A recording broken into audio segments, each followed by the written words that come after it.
I'm going to tell you my secret lead generation tool. It's a tool called Wig. What?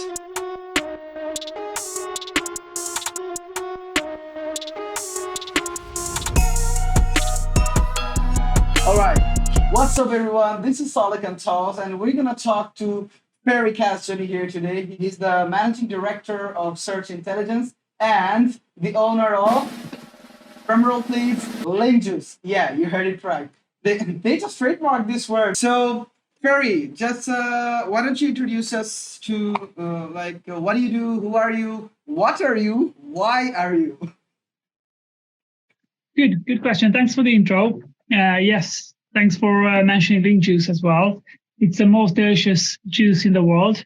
So I own Search Intelligence Limited. We are a 57 people digital PR agency in the UK, and we build the most powerful links to our clients' websites that they can ever get. We use digital PR to earn links in reputable news publications. That's who we are. So, do tell me, how did you begin in the SEO industry or the marketing industry? So, what's your story? So I'm not an SEO as a trade. I've never worked as an SEO agency, which is crazy, and I think that's a good thing, because that's how I could almost revolutionize the agency model by not following the rules of the industry. So I started doing SEO 2007 2008 when I had like a Blogspot blog, and I published an article. The article went viral. It started ranking like number one on Google for a news story that just broke out that people found water on the moon, like NASA found water on the moon. And I had like 20,000 visitors in one day, and it got me hooked. That's then crazy. That's pretty crazy. It was like I was lucky. I don't know how. I've heard the news on the radio. I went in like 1 hour. I quickly wrote an article about it, and no other news website has written an article online yet about it in like that little time frame. And then I was the only one who kind of ranked, on top of Google with this article, and it was great. And from there, I started building, more websites, experimenting, and that was my hobby. As a profession, I used to paint cars, restore classic cars. So that's what I used to do. And then I went home, I opened up the laptop, and I started, coding and doing my own hobby, or working on my own hobby. And that's how it all started, with as a hobby. Just a simple hobby. You currently have the world's best digital PR agency. So that's pretty great. We are probably the largest one, yeah. Yeah, there's not a lot of people that I personally know in who only do just digital PR. Like, most of the people are just focusing here in multiple stuff. Like they're doing SEO, they're doing blogger outreach, they're also doing enterprise SEO and so on. And then they also do HARO stuff as well. And then you only focus on just digital PR. That's pretty great. Let's hit the next question. So I thought you used to do fully fledged SEO services. So why did you niche down? I always had a passion for links, and I also had a passion for something that's not easy to do, because I knew that's where the demand is, and that's where the money is. So choose something that people need, and links, quality links. Everyone needs quality links, and find something that's hard to do. And it's, again, building quality links. It's very hard to do. I said, let's invest all the mental energy into figuring this out, and finding out how to do this at scale. Because digital PR is great when you have one or two, or even a few people, but when you scale it up, it crumbles. And then I said, we're just going to figure out how to execute, digital PR, how to get digital PR links consistently to our clients' websites without our system collapsing. And that was, that was the big challenge. I always love a good challenge. And I said, I'm going to take on this challenge. And there's two options. I either die or I figure it out. And I didn't die, so it means I figured it out. Here you are, just standing. I guess you didn't die. All right. Yeah, exactly. You really are alive. The next question would be like, what was the most struggling point in your career? At the beginning, when you start a new business, you rent a new office, you have a client or two or three, and then you think next month or like, in half a year, I'm going to be driving, fancy cars. I'll buy my wife like an SUV and we've made it. Well, and, finding my own little niche where I can be unique and extremely useful, I think that was the most difficult part. And I think this is where everyone should work. Let's say if they start a business, you have to find a way to break out of the noise. Because if you're going to be like, oh, I can help you with this and this and this and this, then you are not a specialist. You have to become a specialist, either in Haro, either in content creation or technical SEO or anything, but find a niche. And I think that's the fastest way to find clients, because then clients will come to you as a specialist. So just find a way to become a specialist in your niche by niching down and just doing one thing, but doing it very, very, very good. Right, and that's so that was my struggle for many years. I couldn't find. I was doing software development. I was good at it, but then I was also doing SEO and like optimizing content and keyword strategy and everything else. Like it was so much thinned out. And I was a small team, so when you have a larger team, then yes, you can diversify. But when you are like 3, 4, 5 people on the team, that's not the place to diversify. So that was my biggest struggle, to find my note, to find this little fine-tuned note where I can be the specialist. And since that happened, the client just they're just flooding in because they tell each other, they recommend us. And if somebody thinks of the things that you provide, it's like digital PR. I think now more than ever, people think of search intelligence because they know that's the agency where you have to go if you need, and not SEO, if you need digital PR. And there's like other vendors who provide guest polls, and that's where they go. But I think that was the biggest thing, finding this little, thing and just grabbing it. There's like literally like thousands and thousands of agencies that provide guest post services, and then there are like literal spammers out there. Those dear sir people. Like I give you, My posts, yeah. yeah, dear sir people. So I give you idea side. So like I really agree, like what you said. Like in order to stand out from the crowd, you have to do something that is not everybody is doing. And what you did with search intelligence, I think it's pretty freaking amazing, man. So hats off to you. So do tell me, like, how does search intelligence help their clients? Like, how does backlinks help them? I always say backlinks don't really help websites. It's link velocity that helps websites. So it's it's a very distinct concept. Like having links from BBC that you had 2 years ago, and I always say this, it will not be helpful. Having consistent links every month for years or like for months, for a year or two, that's what's going to help SEO. And having quality links from reputable websites instead of having these spammy, exact match anchor text links on like blogs, like that still works, but then wait until the next Google update comes out. Right. So with digital PR, we never pay for the links. We always earn the links in reputable media.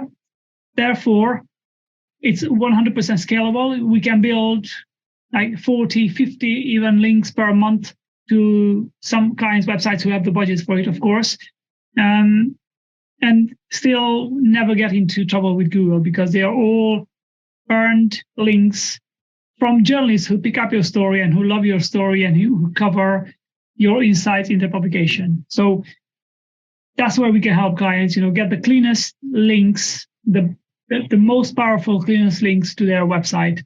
that's where we can help them. You tell me, like, what does your ICP looks like? Like, who does search intelligence help the most? Like, do you specialize in a specific industry, like SaaS or ecom, or like what does your ICP just looks like? We there's no specialty. Like, we provide links to any industry because like the news agenda is about everything. So we can always find, if it's a carpet cleaner website, like let's say our client is like a carpet cleaning business, then when there's a football game, we can say how to clean your beer from your carpets, and then carpet cleaning experts give 5 tips on how to clean your beer after the World Cup. We actually had this as a campaign. So there's always a thing, about pets, the best places in, England to walk your dogs, so something like that. I mean, that might not be a good idea, but just, there's always, some things to talk about in every industry. We cover everything that's legal, when we help, anyone who needs, better online presence. We can always find a good story for them and for the niche. Damn, that's pretty great. I never Like really yeah. of it. I never really thought of it like that. Do tell me. Yeah, so we have affiliate websites who buy links from us, who have like affiliate business model. We have large insurance companies buy campaigns from us. We have protein sellers. We have fashion retailers. One of the UK's biggest fashion retailers with us. We have big publishers, like big publishers, which you would not even think they need a link, and we are building them like hundreds of links. Every initiative, even casino, gambling, we also help them with links. I mean, casino is a bit it's not more difficult, but we have to be very clever in the way so we don't cross the border like the line. But even casino and the betting sites, we can run sports stories or entertainment stories for them, and then we can put them forward as the entity who found an interesting insight about some entertainment or about some football players or so on, right? So even with casino, we can manage to get links in like big publications. What type of links do you build? Like like, is that mostly reactive PR or proactive PR? And also, if you could elaborate like the difference between these two. So we are using three main methods: reactive PR, expert commentary, and data-driven campaigns. So reactive PR, we just had a campaign. We landed in Headline and many other publications for one of our protein clients. If a celebrity reveals that they, so this celebrity went on a podcast and mentioned that he only eats once a day, and then we reacted and we said, the expert, like a nutrition expert from Bok, reveal why that's not a good idea, and then we push it out to the press. Everyone was talking about this, celebrity who is only eating once a day, and we knew that journalists will react to our email, and that's a reactive campaign. Expert commentary, again, summer is coming, or gardening is happening. So if you have a gardening client, you can say like, these are the top 5 plants to grow in your garden with like almost no maintenance, something like that. You can, and then we give away like expert tips, right? And then many journalists will cover it if they write about gardening or even lifestyle or home and so on. Data-driven campaigns are when we go to the government website, for example. There's unlimited data sources out there, and we try to find large data sets that we can break down in smaller chunks and then create stories such as these are the most dangerous places to drive your car in the UK. Like, we look at the number of accidents per population or per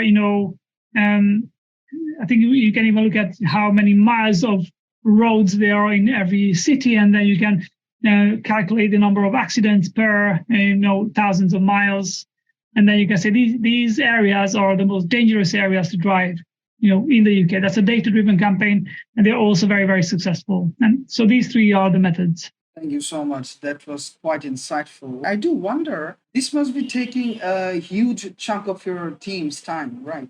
Like, I can imagine, like, reaching out to, let's say, webmasters or other bloggers and pitching them titles and then, just We don't. using AI, No, we don't. writing it.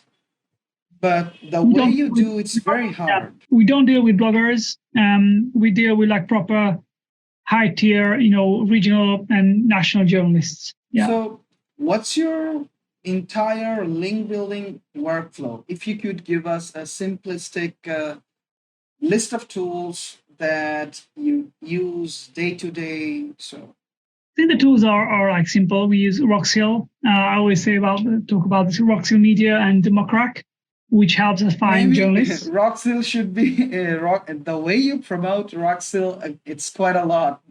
These guys should be giving you a discount or something. No, the sales director, I think last year or like a year ago, I started posting about Roxhill, and the sales director reached out to me on LinkedIn and say like their sales team was on fire because something happened.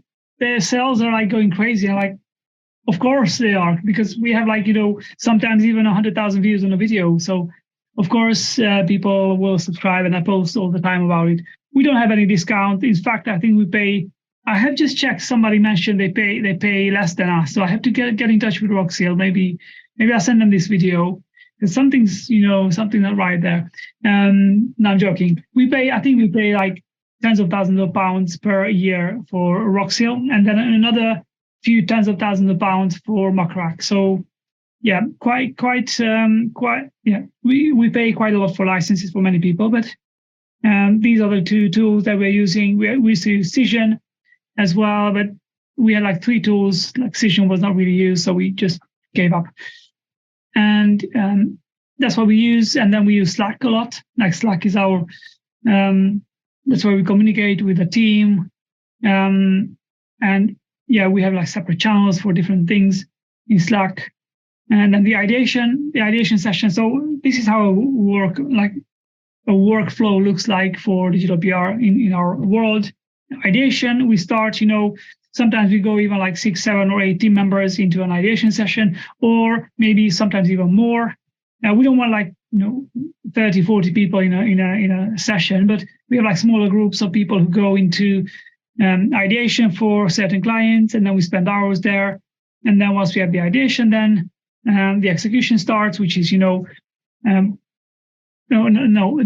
ideas go to the client, and then there's like an approval process many times, and then they come back, and then we have to put if they approve the idea, then we have to start the execution, which means we can go to data sources if needed, or we can start pulling things together so we can create a nice story, and then we put the findings into a press release. Then we find relevant journalists via these tools, and then we can send it out. You can send it out by Roxhill. So Roxhill has got its own, sending feature. So you can send the stories out from there. And then that's pretty much it. If the journalist mentions you, then sometimes they only mention you and they will not link.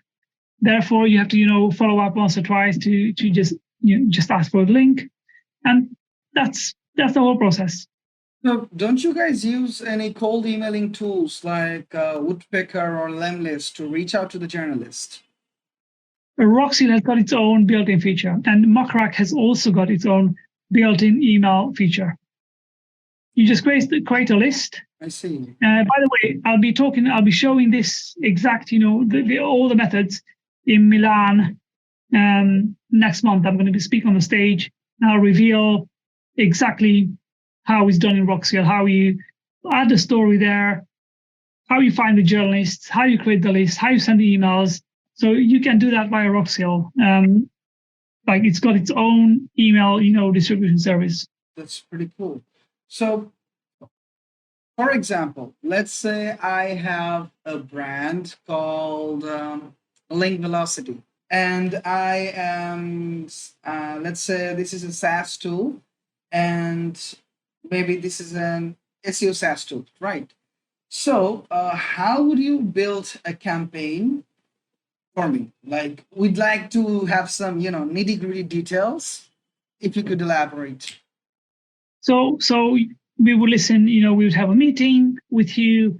We'd work together with you to listen to what your needs are, and then we would go and find for like a SaaS tool in the SEO industry, we would find stories about marketing and promotion, and that's how we would go in an ideation session with like a few team members, or maybe we don't even have to go in an ideation session. Maybe the team can come up without an actual meeting. They can just put it in Slack.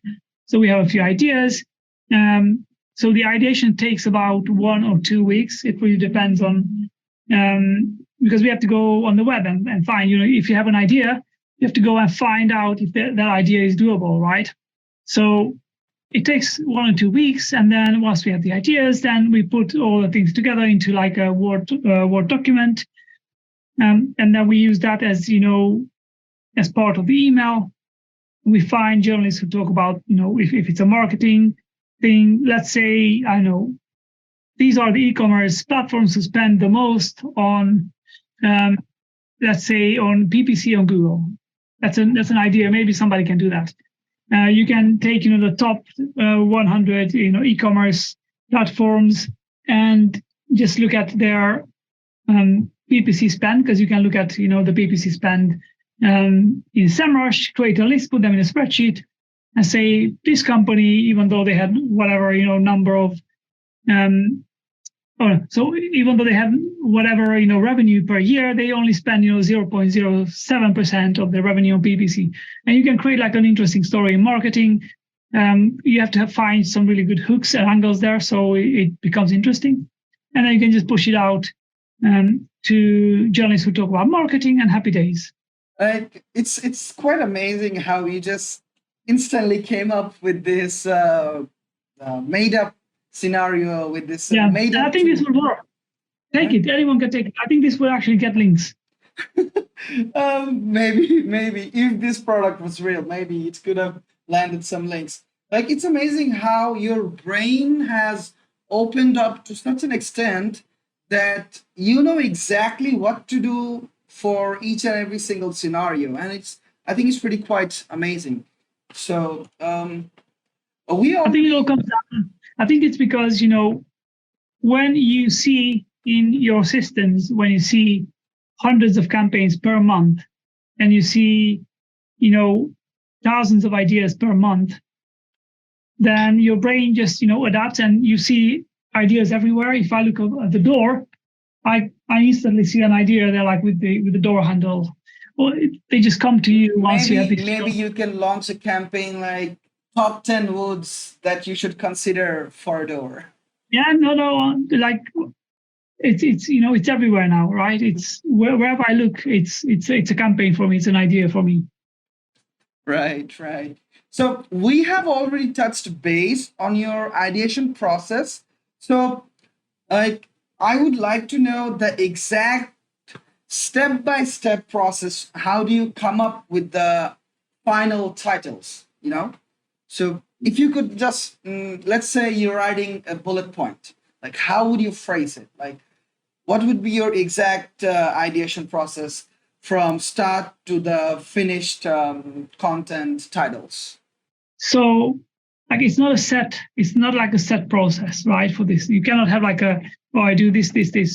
You have to go and, first of all, to check your idea, if it's viable, look at journalists who write about the same topic and see if anyone covers something that's closely related to your idea. If nobody talked about it in the past 2 years, then it's not going to be viable. It's most likely, unless it's a very, very unique, very crazy, unique, original idea, but like it's got to be very unique, you will not land any links with it, because if nobody talks about it for years, then it's more likely then they will not talk about it now either.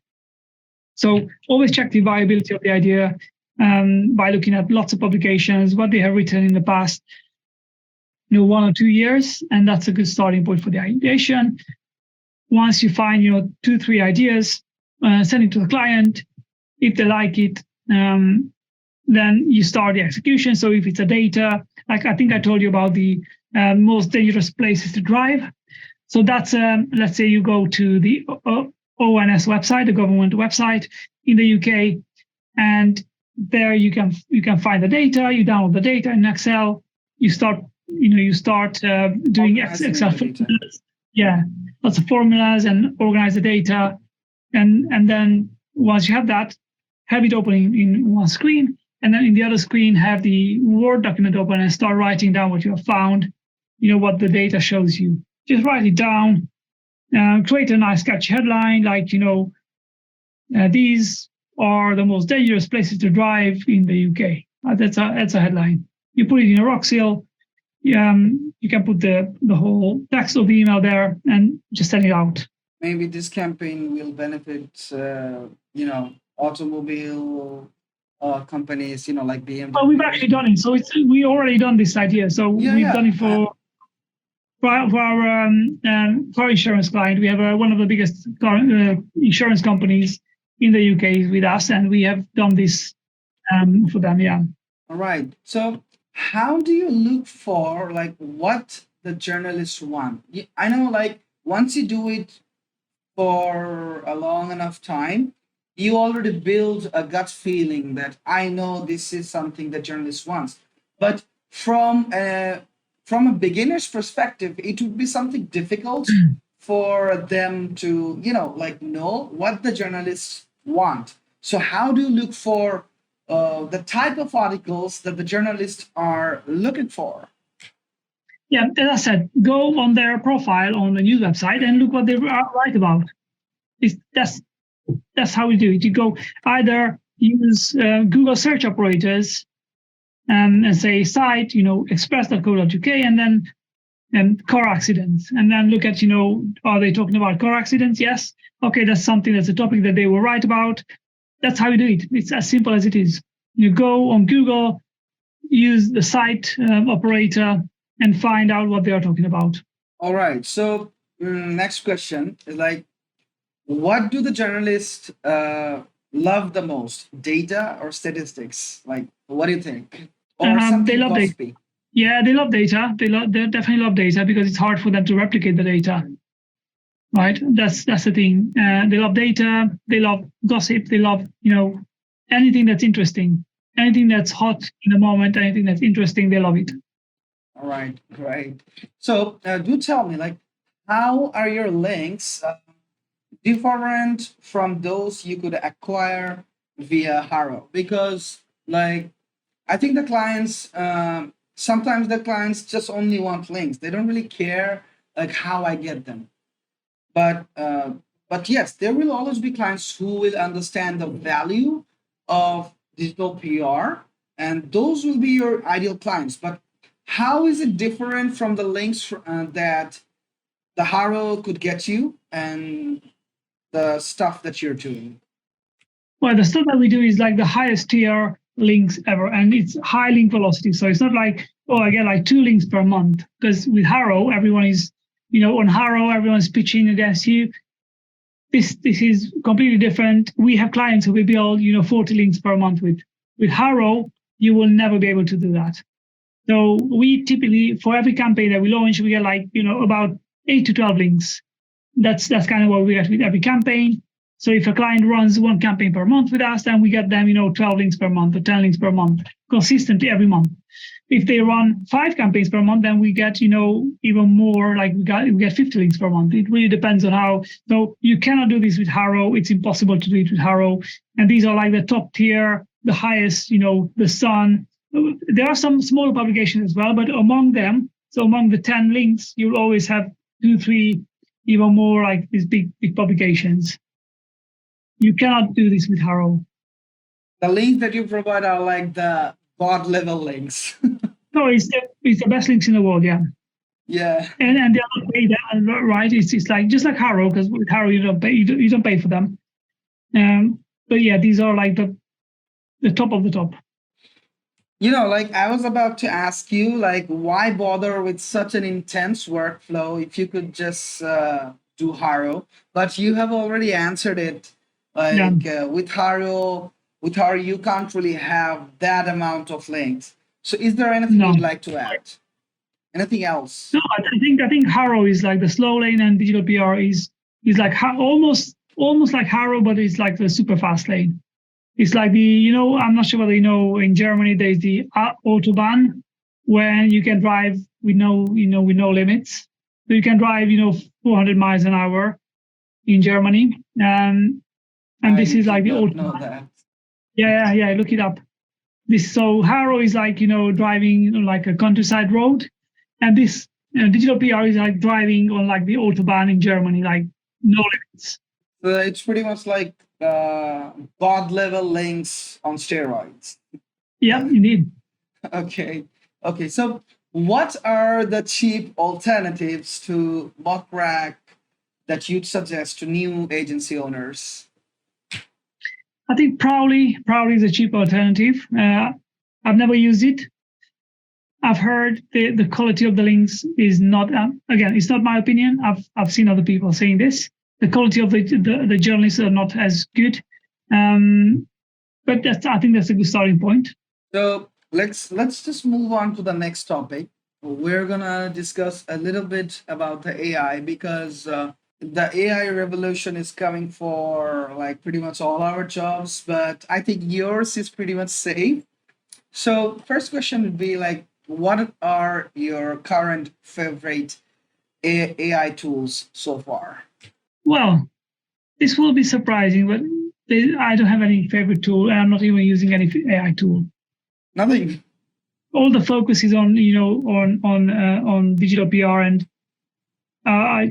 and creating, of course, videos and content for social. So I'm not using. I did play around with the ChatGPT. I have a paid subscription, but I think I've not logged in for like many weeks now. Okay, so have you so like you have pretty much answered my next question, which is like I was about to ask you, have you integrated AI into your workflow yet? And you have obviously answered it. So do tell me, like, do you not plan on upgrading your workflow with AI or with the help of AI? Well, we'll see. For now, we don't need to, but we are open for it. If in the future, for now, we don't need to. We have a very well polished set of processes. But I am a big believer in AI. I know it will revolutionize everything that we do, and whenever I feel like the right moment is going to be, I'm going to definitely jump on it and hopefully create some disruption anywhere I go with it. All right. So the next part, right? So what were your greatest struggles to kickstart the agency? You have answered something similar already, but this is focused mostly on the agency side. So the biggest struggle was, I think I told you, getting clients at the beginning, right? And then after we started getting like lots of clients, because the LinkedIn thing kind of snowballed, and we started getting lots of clients. Then the challenge became, how do we scale this service? Because we had lots of clients joining, and then we had to figure out how to deliver. So the other challenge was, scaling with people. When you have an agency of 10 people, it's easy. I know it's hard. But when you have 10 people, your life, even though you think it's hard, your life is easy. When you get to 20, 25, 30 people, that's when hell on earth breaks loose. If you are, especially if you're hyper scaling, right? So if you scale, 2 or 3 new employees per year, yeah, you have time to adjust. When you scale 20, 30 employees per year, that's when things get really interesting. Having the right systems in place, the right processes, having a good company culture, and finding people who are not just good at their job, but also are empathetic with other team members, and who are kind people, and who are honest people, and so on, right? So I think that's where things start to crumble when you start growing. And that was the biggest, in 2021, we had people, I think in 2021, we hired lots of people. and everyone who walked through the interview and they had a pulse, they were hired.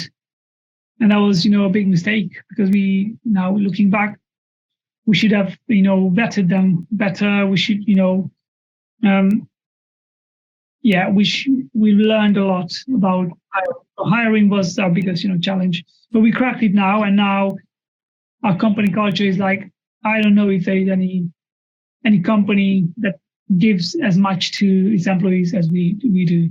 I don't think so. I haven't seen it. Like you have like the pizza day. That was quite interesting. So I We just haven't had a pizza day yesterday. Yeah, yesterday was my pizza was not as good because I ordered from another place that I used to order, so I had to throw it away. But hopefully the team members had a good pizza. Yeah, yesterday was a pizza day. Today everyone is off because it's Friday. So why work on Friday, right? So everyone, like 50 something people, are off today. Some of them are like doing Pilates. Some of them are going fishing, and so on. So yeah, we have every Friday is off in our world. That's pretty amazing, and that's pretty big of you because I can't even imagine. Like uh, I don't even know if I could do that in my own agency currently. So even I'm not even ready to go there yet, honestly. Okay. No, you have to have a certain financial situation to be able to implement this. Especially like at the beginning, you have to have some good systems in place. Right. So okay. So next question. What type of tools do you use to keep your business afloat? Like you have already answered the thing and the primary tools that you use to build the links or create the campaigns. But I'm talking about the project management tools, your favorite CRM, your favorite cold email tool. Oh, you already answered. You don't use cold email tools. So No.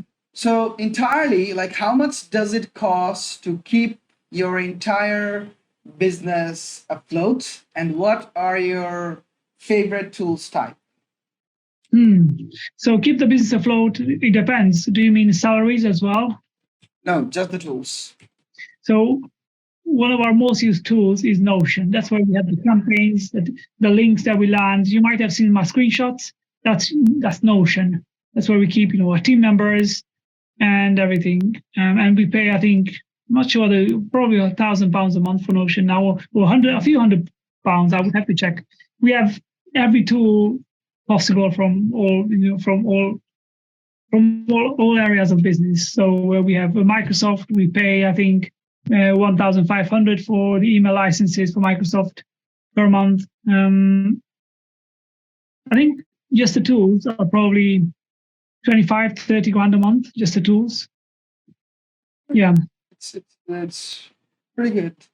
Okay, so all right, so this is a question that not a lot of people like to answer. You can skip it anyways. So how do you typically generate leads? Because a lot of people use lead generation tools like Apollo, Clearbit, Wapalizer, BuiltWith. So like what's your game? I'm going to tell you my secret lead generation tool. All right, all right. It's a tool called Wig. What? So I've never heard a of it. wig that you put on your head. No, it's a wig that you put on your head and you create movies on LinkedIn. Right. So we use content and engaging content to generate leads. We don't have to outreach ever anywhere. We never reached out to any business ever with the DWPR service to ask them, hey, do you want our service? Everything is inbound. Everyone comes to us. We never go to them. So no cold emails, no Zero, cold calls, zero calls. no manual In fact, application, nothing. in fact, they have to harass us and chase us many times to get back to them with a quote. That's how crazy it is. Damn, It's crazy, man. It's crazy. that's freaking crazy. When you have a strong service and you have good marketing material around it, you don't need to reach out to anyone. Everyone wants to work with you. So your entire lead generation process is just LinkedIn and just all inbound. That's it. Just share, educate, just share case studies. Show what we've done. This is what we've done. This is how we've done it. You can do it too. Yeah, you used to post, like mini audit videos on LinkedIn, and then you also used to share it on Stephen Kang's, yeah, I think Stephen Kang, right? Stephen Kang's group as well.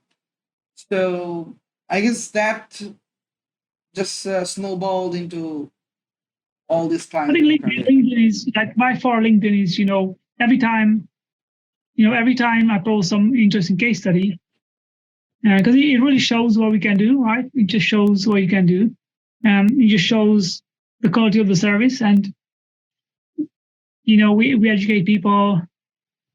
And then another big lead generation is we have clients consistently emailing us, like CCing in their friends, say, oh, we've been working with Fery for like the past 8 months, and Fery, I'm introducing you my friend, blah blah blah, who owns this website.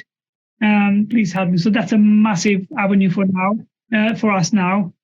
It's a big avenue for referrals, people, clients who are happy introduce us to their friends. That's pretty great. Like I don't even know what to say. Like I knew that posting on LinkedIn has its perks, but what you just said, it's like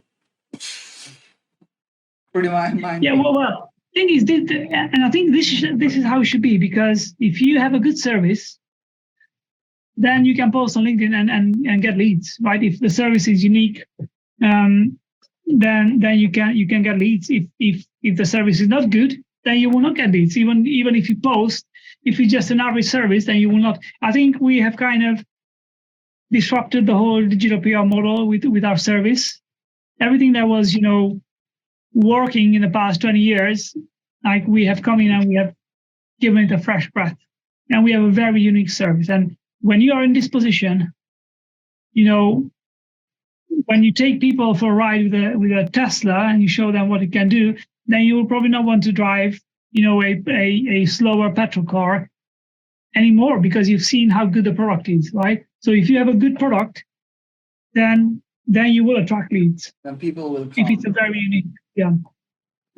Right. Awesome. Like, have you heard about Justin Welsh? Yeah. Yeah, like he's also kind of like a LinkedIn influencer as well, and I think your strategy is like pretty similar to his. Like he gets I think he earns around $1 million a year. That's pretty crazy, right? Okay, so the next question. So can you tell us one of the horror client stories, if you have one? Horror stories. Horror client stories. Horror client stories. Yeah. We don't need any names or something. Just what happened. The thing is, we don't take on clients who we feel like they will be a horror client. We just don't work with them. We just give them, even if we find out after they paid, we just give them a refund and say, we don't want to work. But let me just think, because like we had a client who, and it was my fault. It was our fault when we sold the service. So they bought a digital PR campaign, and they thought that they will buy this campaign and then their website will dominate Google. And ever since then, I kind of inform everyone, like, one campaign will not get you, 10,000 leads, and you will not dominate, Google for your, main keywords, which is like, it was quite competitive. So they bought this service, and then we built them, I think, like 10 links, and quite good links. They're like, yeah, but these are like, yeah, but the links are okay, but like we didn't get them like top of Google. Like we didn't rank, like, right? But that was a good lesson, right? I think that was like over a year. I think about a year ago. But ever since then, we learned, like, every time somebody joins, we just tell them, like, if you expect from one campaign to explode on Google, then you have the wrong expectations. And then, now we know whenever we can see people don't understand SEO, then we just don't work with them. We only work with people who understand SEO, right? And it's it's a safe way to do it now. It's much easier this way, right? Yeah, 100%. One client who was disappointed because they didn't explode from like one campaign, like one-off campaign. Like it was a bit like very disappointing for us because we know we've done we've got them like good links and we've done a good work for them, but because of the misalignment of the expectation, it was but it was a good lesson learned. It just didn't make sense for you guys to continue working together. All right. Oh no, oh my God, no way. So, how do you identify the red flags? If you could suggest the agency owners what to look for. Just ask them, do you know what SEO is? Do you know the importance of links? Do you know how links work? And you say, well, I kind of know. Like, okay, thank you. Like I think first before we start working, there are some good SEO courses, and I think that's where that's a place to start. Working together, and they'll look at me like this guy is crazy. But that's the reality, right? They have to understand SEO in order to work with us. All right. So, do tell me, like, what's made you go all out with meme marketing? I think now that we have grown to a level where we have resources, and what you see there, that's who I am, as a person, right? That's my personality, and I love to be like, I love to entertain people. I love to, be a bit, sassy, but like, almost like a twisted jokes. And that's who I am in like real life. And people love it in real life. So I said, like, let's entertain thousands of people now instead of just 5 friends or like just expanding who I am. And it's a great pleasure to create these fun videos that I would love to see, because I really make them for myself, because I would love to see these interactions with like actors and so on. So I just make it, and I think they are they're good fun to make. They're good fun to watch and rewatch, and I just expand who I am to a wide audience. Right. Okay. So now that you've become kind of like a LinkedIn influencer, so you already said that you guys only do inbound marketing, right? So would you put a finger on an approximate number about the amount of leads you're getting from just LinkedIn? We had weeks when we had 8 new clients joining. We had days when we had £100,000 invoiced for new clients in one day. It's crazy, man. But it's not just because of LinkedIn, because you can post on LinkedIn if the service is not good. So what happens is, people come to us because not just because of LinkedIn. LinkedIn helps, but you also have to have a good product. I think that's the combination of Absolutely. two, having a very unique, disruptive service combined with, just expanding, what you do and shouting about it. I think the combination of two, it cannot be one without the other, right? You cannot just have, I always say this, if you have a bad product, how much ever you shout about it, nobody will care. It's got to be something very unique. And yeah,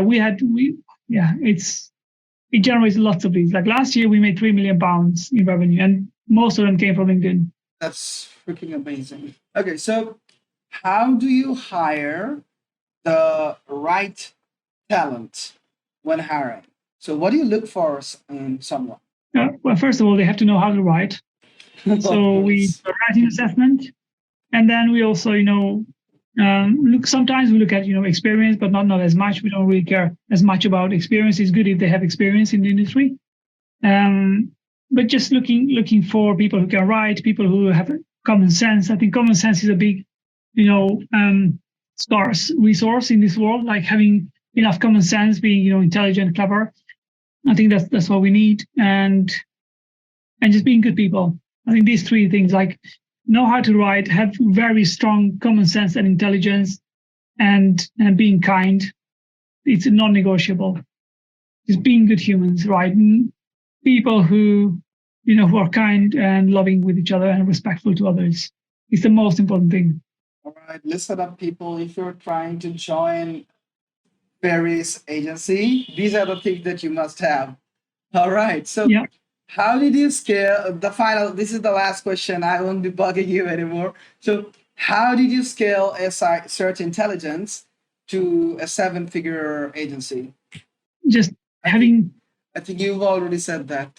Yeah, this Well, one yeah, question it's was. a simple formula, right? A simple formula. First of all, you cannot do it without it. Have a unique product or service. That's a starting point. Second, um, have good marketing. Just share what you do. Have a good marketing online. And the third, just have good people on the team. That's it. I guess that pretty It's the much formula. sums it all up. That pretty much Whatever sums is it all up. behind those three is like more difficult to have in place, but as a surface level concept, that these are the three things you need. Okay, so I think that pretty much covers everything. So, what would be your final words of wisdom for GPN listeners? Our show is called GPN because it's growth proof network. That's how anyone can achieve success in life, in their career. It doesn't matter in what industry they're in. So, what would be your final words of wisdom? Grab something and decide that you're going to become the best at it. Anything you can make it with anything. When I was painting cars, I decided I'm going to be like the best, classic cars paint spray in the world, and I became that because that was my vision. I was working like 16-hour days or like 10-hour days until I became very, very good. And once you are very good in one little niche, because you put in the thousands of hours, that's when success is going to happen. That's when people want to work with you. So just take your time, choose one thing, don't thin it out, don't be this and that and that and that. Be just one thing, grab one thing, be the best at it. There are people who make millions of pounds just by just detailing, just polishing cars, right? That's simple. Or there are people who make millions of pounds just by removing Google penalties. It's one specialty.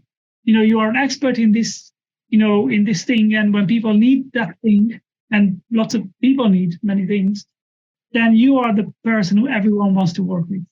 Whatever the industry is, keyword strategy, become the ultimate keyword strategist in the world.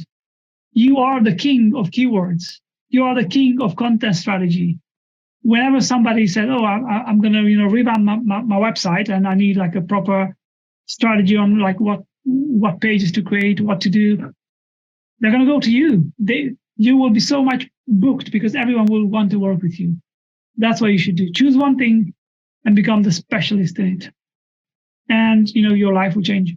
Thank you so much, Ferry, for your time. And this entire session was filled with lots and lots of golden nuggets.